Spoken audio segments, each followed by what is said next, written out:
अस्सलाम वालेकुम। आज का टॉपिक का नाम है phylum Platyhelminthes.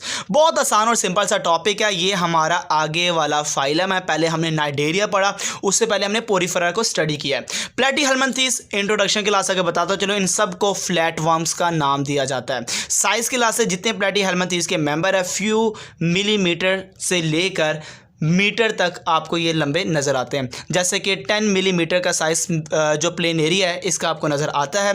Mode of life के लिहाज से ये जितने भी आपको इसके अंदर फ्लैटवर्म नज़र आते हैं ये एंडोपैरासाइट्स होते हैं, जिस्म के अंदर रहने वाले। और कुछ ऐसे होते हैं जो फ्री लिविंग होते हैं, जो आउटसाइड द बॉडी भी रह सकते हैं, मगर मोस्टली एंडोपैरासाइट ये सारे के सारे फ्लैटवर्म आपको नज़र आते हैं। बॉडी स्ट्रक्चर के लिहाज से ये सॉफ्ट बॉडी होती है, इसकी डोर्सो वेंट्रिकल कंप्रेस होती है। ये देख सकते हैं सॉफ्ट बॉडी है और ऐसे डोर्सो वेंट्रिकल कंप्रेस होती है। ट्रिप्लोप्लास्टिक होते हैं, 3 लेयर्स रखते हैं, एक्टोडर्म, मेसोडर्म और एंडोडर्म एसिलोमेट होते हैं। इसके अंदर कोई बॉडी कैविटी मौजूद नहीं होती। फॉर्मेशन ऑफ मेसोडर्म, इनके अंदर मेसोडर्म बनती है। ट्रिप्लोप्लास्टिक है ना, एक्टोडर्म भी है, एंडोडर्म भी है और मेसोडर्म भी। इससे पहले जितने फाइलम पढ़े हैं नाइडेरिया और पोरीफेरा, उसके अंदर मेसोडर्म नहीं थी क्योंकि वो डिप्लोप्लास्टिक थे। ये मेरे बच्चे ट्रिप्लोप्लास्टिक है।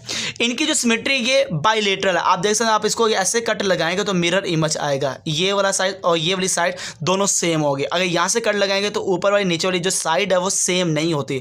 तो एक ही साइड से कट लगाने से मिरर इमेज आता है। ये बाइलेटरल सिमेट्री का करैक्टर है। लेक्चर अपलोडेड है, जाके देख भी सकते हैं।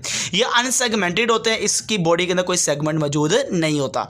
लाइफ प्रोसेस देखते हैं। डाइजेस्टिव सिस्टम इनके अंदर एब्सेंट होता है, ठीक है। सैक टाइप एब्सेंट होता है इन टेवम, सैक लाइक नहीं होता। एक्सक्रीटरी सिस्टम फ्लेम सेल्स होते हैं, जिससे वो अपना जितना भी वेस्ट मटेरियल वो खारिज करते हैं। नर्वस सिस्टम, इसके पास नर्व्स होती है, इवन गैंग्लिया होता है और सेंस ऑर्गन्स भी मौजूद होते हैं। रेस्पिरेटरी सिस्टम एब्सेंट है। सर्कुलेटरी सिस्टम भी इसके पास एब्सेंट होता है, नहीं मौजूद होता। रिप्रोडक्शन में देखा जाए तो एसेक्सुअल ये करते हैं फिशन के जरिए से और रीजनरेशन के जरिए से। फिशन आपको पता है 2 तरह की होती है, एक बाइनरी फिशन होती है, एक मल्टीपल फिशन होती है। तो 2 तरह की इसके अंदर फिशन मौजूद है। और रीजनरेशन ये एसेक्सुअली रिप्रोड्यूस करने का तरीकाकार है। सेक्सुअल देखा जाए ये हर्माफ्रोडाइट है, मतलब एक ही इंडिविजुअल के पास फीमेल के भी रिप्रोडक्टिव ऑर्गन्स है और मेल के भी रिप्रोडक्टिव ऑर्गन्स है। तो ऐसे इंडिविजुअल को नाम देते हैं हर्माफ्रोडाइट है। तो ये हर्माफ्रोडाइट होते हैं, एक ही जानदार सेक्सुअली फीमेल और मेल की तरह दोनों की तरह एक्ट करता है। एग्जाम्पल के लिहाज से हमारे पास प्लैटीहेल्मिन्थेस के सबसे बड़े एग्जाम्पल ड्यूजेशिया प्लेनेरिया फ्री लिविंग को कहते हैं। फेसिक्यूला लीवर फ्लूक को कहते हैं, और जिसमें स्नेल वगैरह आ जाता है। ये एंडोपैरासाइट होते हैं शीप के और ह्यूमन बींग्स के, हमारे जिस्म के अंदर। और दुम्बे शीप के अंदर रहने वाला ये पैरासाइट है, जिसको एंडोपैरासाइट कहते हैं। तानिया या टेनिया, इसको जो भी कह सकते हैं, इसकी ये टेवोम है। और ये जो तानिया टेवोम है ये एंडोपैरासाइट होता है ह्यूमन के और कैटल्स के। पिग के रिबन लाइक बॉडी होती है और प्रोग्लोटिड्स मौजूद होते हैं। प्रोग्लोटिड्स का मतलब ये होता है कि ये ग्लोटिड्स के फॉर्म में मौजूद होते हैं। और ये एंडोपैरासाइट है ह्यूमंस के और कैटल्स के, ठीक है।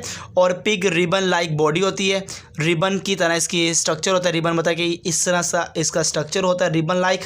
और ये प्रोग्लोटिड्स रखते हैं, इसके सेगमेंट जो कि सेगमेंट तो नहीं होते इसके अंदर, मगर इसकी बॉडीज़ की पार्टीशन होती है डिफरेंट ग्लोटिड्स के अंदर। एडेप्टेशन के लिहाज से देखा जाए तो इसकी मोड ऑफ लाइफ जो है ये याद रखिएगा। एपिडर्मिस एब्सेंट होती है, रेजिस्टेंट क्यूटिकल होती है। ये पैरासाइट क्यों कहा जाता है? ये फ्लैटवर्म्स है, पैरासाइटिक क्यों अपनी लाइफ गुजारते हैं? इनके पास क्यूटिकल होते हैं जो रेजिस्टेंस प्रोवाइड करती है, एपिडर्मिस नहीं होती। ये पैरासाइट इसलिए पैरासाइटिक लाइफ गुजारता है क्योंकि इसके पास एडहेसिव ऑर्गन है, जिसकी वजह से चिपक जाता है किसी भी जानदार की बॉडी के साथ, क्योंकि सक्कर्स होते हैं हुक लाइक मौजूद होते हैं, जिसको एडहेसिव ऑर्गन का नाम दिया गया है। Degeneration of muscular system and nervous system, जब भी किसी के अंदर जाते हैं, किसी भी इंडिविजुअल के अंदर, उसके मस्कुलर सिस्टम को डीजनरेट करते हैं और नर्वस सिस्टम, ये इसीलिए कहते हैं ये पैरासाइटिक अपनी लाइफ को गुजारता है। सिंप्लीफाइड डाइजेस्टिव सिस्टम होता है इनके पास। अगर देखा जाए कॉम्प्लिकेटेड रिप्रोडक्टिव सिस्टम होता है, इसलिए पैरासाइटिक मोड ऑफ लाइफ है, जो कि 2 या 3 इंडिविजुअल के ऊपर इसका लाइफ साइकिल डिपेंड करता है। लार्ज नंबर ऑफ ओवा प्रोड्यूस करते हैं। Complex life cycle in 2 host होता है, 2 होस्ट के ऊपर इसका जो लाइफ साइकिल है वो कंप्लीट होता है, और ये कॉम्प्लेक्स लाइफ साइकिल को रखते हैं। यहाँ पे 2 टर्म्स है जो कि बड़ी इंपॉर्टेंट है, एक का नाम इन्फेस्टेशन है और एक का नाम डिसइन्फेस्टेशन है। इन्फेस्टेशन का मतलब कि पैरासाइटिक इन्फेक्शन होना किसी भी पर्सन को, दे आर कॉल्ड इन्फेस्टेशन है। जब इन्फेक्शन हो गया तो अब उस पैरासाइट को बाहर निकालना बॉडी से, दे आर कॉल्ड डिसइन्फेस्टेशन है। जब मिसाल के तौर पर किसी जानदार को इन्फेक्शन होता तो क्या होता क्या है, जो जाइगोट होता है प्रोग्लोटिड्स के अंदर, जैसे मैंने बताया कि जितने फ्लैटवर्म्स होते हैं उनके अंदर पार्टीशन होती है प्रोग्लोटिड्स की, तो जाइगोट जो प्रोग्लोटिड्स के अंदर होता है वो ही प्रोग्लोटिड्स ब्रेक होता है और चला जाता है फीसिस के अंदर, और जाने के बाद वो वॉलंटरी मसल ऑफ काओ, जो वॉलंटरी मसल ऑफ काओ जो भैंस है उसके मसल के साथ अटैच हो जाता है, और उसी के साथ एम्ब्रियो भी अटैच होता है 6 काइटिनस हुक के ज़रिए से, और उसी फीसिस की मदद से वो ह्यूमन बीइंग के अंदर जाता है, और ह्यूमन बीइंग जब उसको खाता है, उस गोश्त को खाता है, तो वही जो वॉर्म्स है, वही जो मेरे अच्छे पैरासाइट है, वो इंसान के अंदर भी चला जाता है। इसीलिए कहते हैं जब भी आप गोश्त खाते हैं तो पहले अच्छी तरीके से उसको पकाया जाए, जितना अच्छा कुक किया जाएगा उतना लजीज होगा, उतना खाने में मज़ा आएगा। उसकी रीज़न ये है कि अगर आप अच्छा कुक नहीं करते, कच्चा पका खा लेते हैं, तो ये पैरासाइट उनके मसल के साथ अटैच होते हैं और वही आपकी बॉडी में जाते हैं और इन्फेक्शन करते हैं, तो उस वक्त इन्फेस्टेशन होगा। जैसे ही आप उस पैरासाइट को रिमूव करते हैं पेशेंट की बॉडी से मेडिसिन के ज़रिए से, या आप अपनी बॉडी में जाने नहीं देते, जैसे कि आप बहुत अच्छा कुक करते हैं, बड़े अच्छे तरीके से पकाते हैं, तो वो पैरासाइट नहीं जाएगा।